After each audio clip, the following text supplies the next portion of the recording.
औज़ुबिल्लाहिमिनश्शैतानिर्रजीम बिस्मिल्लाहिर्रहमानिर्रहीम।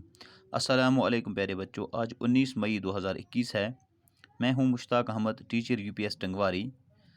आज का जो मेरा क्लास है, क्लास है 7th और सब्जेक्ट है जनरल साइंस। और आज का जो टॉपिक हम डिस्कस करने जा रहे हैं, यह टॉपिक है फोटोसिंथेसिस। फोटोसिंथेसिस क्या होता है, आज हम इसी को डिस्कस करने जा रहे हैं। So far as the name photosynthesis is concerned, it is composed of two words. जहाँ तक इस फोटोसिंथेसिस जो ये टर्म है, इसका ताल्लुक है, इसमें दो टर्म्स हैं, इसमें दो वर्ड हैं। एक है फोटो। फोटो का मतलब होता है लाइट, एंड सिंथेसिस, सिंथेसिस का मतलब होता है टू सिंथेसाइज, और we can say to put together. इसका मतलब होता है टू पुट टुगेदर। फोटोसिंथेसिस का मतलब हुआ, फोटो का मतलब लाइट, और सिंथेसिस का मतलब होता है to put together, put together. ये फोटोसिंथेसिस क्या है? ये फोटोसिंथेसिस जो है, ये एक ऐसी प्रोसेस है, ये एक ऐसा अमल है जिस प्रोसेस के ज़रिए, जिस अमल के ज़रिए, जिस तरीके से ये पौधे जो हैं अपना ग़िज़ा खुद बनाते हैं। एक ऐसा तरीका, एक ऐसा अमल, एक ऐसा प्रोसेस जिसके ज़रिए से ये सब्ज़ पौधे अपना ग़िज़ा खुद बनाते हैं। इस प्रोसेस को, इस अमल को फोटोसिंथेसिस कहा जाता है। अब ये फोटोसिंथेसिस है कौन सा प्रोसेस? ये एक एनाबॉलिक प्रोसेस है। क्योंकि आपको मालूम है कि जानदार जितने भी अल्लाह ने इस दुनिया में बनाए हैं, इन जानदारों के जिस्म के अंदर बहुत सारी रिएक्शंस होती हैं। उन सब रिएक्शंस को मिला के हम मेटाबॉलिज्म कहते हैं।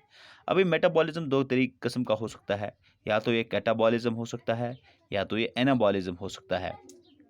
कैटाबॉलिज्म का मतलब ये है कि जब एक complex food material break down हो जाता है, ब्रेक हो जाता है इनटू सिंपलर सब्सटेंसेस, उसको हम कहते हैं कैटाबॉलिज्म या कैटाबॉलिक प्रोसेस। और जब बहुत सारी सिंपल चीज़ें मिल के एक कम्प्लेक्स मटेरियल बनाती हैं, उसको कहते हैं एनाबॉलिक प्रोसेस। तो फोटोसिंथेसिस जो है, ये एनाबॉलिक प्रोसेस है। क्या है ये एनाबॉलिक प्रोसेस? क्योंकि इसमें बहुत सारे सिंपल सब्सटेंस मिलके एक कम्प्लेक्स सब्सटेंस बनाते हैं, तभी हम इसको कहते हैं एनाबॉलिक प्रोसेस। तो मैंने लिखा है, it is an anabolic process in which green plants manufacture their own food by utilising carbon dioxide and water in presence of sunlight and chlorophyll.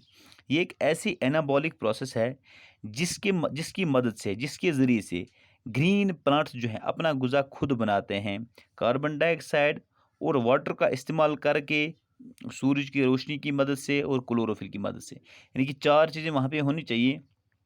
ये चार चीज़ें मिलके एक कम्प्लेक्स फूड मटेरियल बनाती हैं। यानी कि पौधा जो है, इसको कार्बन डाइऑक्साइड भी होना चाहिए, वाटर भी होना चाहिए, सनलाइट भी होनी चाहिए और क्लोरोफिल भी होनी चाहिए।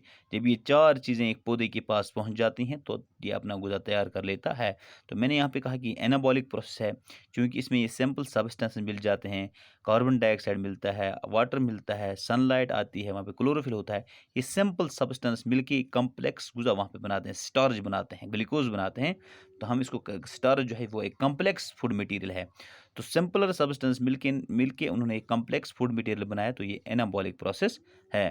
तो जितने भी ग्रीन प्लांट्स हैं, all green plants prepare their own food by this process. Green plants जितने भी हैं, वो इसी प्रोसेस के ज़रिए से अपना ग़िज़ा बनाते हैं, फोटोसिंथेसिस के ज़रिए से अपना ग़िज़ा बनाते हैं। They are called as autotrophs, तभी इनको हम ऑटोट्रॉफ्स भी कहते हैं। ऑटो का मतलब सेल्फ, ट्रॉफ्स का मतलब न्यूरिशमेंट, जो खुद अपनी न्यूरिशमेंट करते हैं, जो खुद अपना ग़िज़ा बनाते हैं। तो फोटोसिंथेसिस में हमने देखा कि चार चीज़ें इंपॉर्टेंट हैं। ये जो चार चीज़ें हैं, इनको हम कहते हैं रॉ मटेरियल्स फॉर फोटोसिंथेसिस। कभी कभार एग्जाम में क्वेश्चन आता है, व्हाट इज फोटोसिंथेसिस? तो आप लिखेंगे, it's an anabolic process in which green plants manufacture their own food by utilising carbon dioxide and water in presence of sunlight and chlorophyll. कभी कभार एग्जाम में क्वेश्चन आता है, what are the raw materials required for photosynthesis, needed for photosynthesis? तो आप लिखेंगे, photosynthesis के लिए चार चीज़ें ऐसी हैं जिनको हम रॉ मटेरियल्स कहते हैं। उनमें सबसे पहली चीज़ जो है, वाटर एंड मिनरल्स। वाटर जो है, ये एक पौधा ज़मीन से हासिल करता है जड़ों की मदद से, absorbed from soil through roots. उसके बाद जो दूसरा रॉ मटेरियल है, जिसको हम कार्बन डाइऑक्साइड कहते हैं, क्योंकि कार्बन डाइऑक्साइड हवा में होता है और ये पौधा जो है हवा से कार्बन डाइऑक्साइड को एब्जॉर्ब कर लेता है। Obtained from air through the tiny pores present on the dorsal surface of the leaf called as stomata. जो पत्ता होता है, पत्ते के दो सरफेस होते हैं, एक सरफेस सूरज की तरफ होता है, एक सरफेस सूरज से अवे होता है। जो सूरज से अवे जो सरफेस होती है, जो पत्ते की नीचे वाली सरफेस होती है, उसको डोर्सल सरफेस कहते हैं। उस डोर्सल सरफेस में छोटे-छोटे सुराख होते हैं, उनको स्टोमेटा कहते हैं। उन्हीं स्टोमेटाओं के ज़रिए से ये पौधा जो है कार्बन डाइऑक्साइड को अंदर पी लेता है। तीसरा जो है क्लोरोफिल। क्लोरोफिल जो है ये ग्रीन पिगमेंट पत्तों के अंदर पाया जाता है। और सनलाइट, सनलाइट तो ये सूर्य से हासिल करता है, और सनलाइट को अंदर पत्ते के अंदर पकड़ता कौन है? ये यही क्लोरोफिल इसको हासिल कर लेता है। जब ये 4 चीज़ें जड़ के ज़रिए से पौधे ने पानी पी लिया, ये पत्ते में पहुँच जाता है। कार्बन डाइऑक्साइड पत्ते ने सिस्टोमेटा के ज़रिए से पी लिया, ये भी पत्ते में पहुँच गया, लीफ में पहुँच गया। क्लोरोफिल वहाँ पे मौजूद है ही। क्लोरोफिल के ज़रिए से इसने सनलाइट को हासिल किया। तो यह 4 की 4 चीज़ें जब एक्युमुलेट, जब ये जमा हो जाते हैं पत्ते में, तो वहाँ पे फिर फोटोसिंथेसिस हो जाती है, और ये एनर्जी रिच स्टार्च या ग्लूकोज, या हम कहेंगे क्या कहते हैं, स्टार्च बना लेते हैं। ये पौधे के लिए ग़िज़ा बनाता है, और इस प्रोसेस के दौरान कार्बन डाइऑक्साइड चूँकि अंदर लेता है और ऑक्सीजन को बाहर छोड़ देता है। This was all about photosynthesis. Thank you.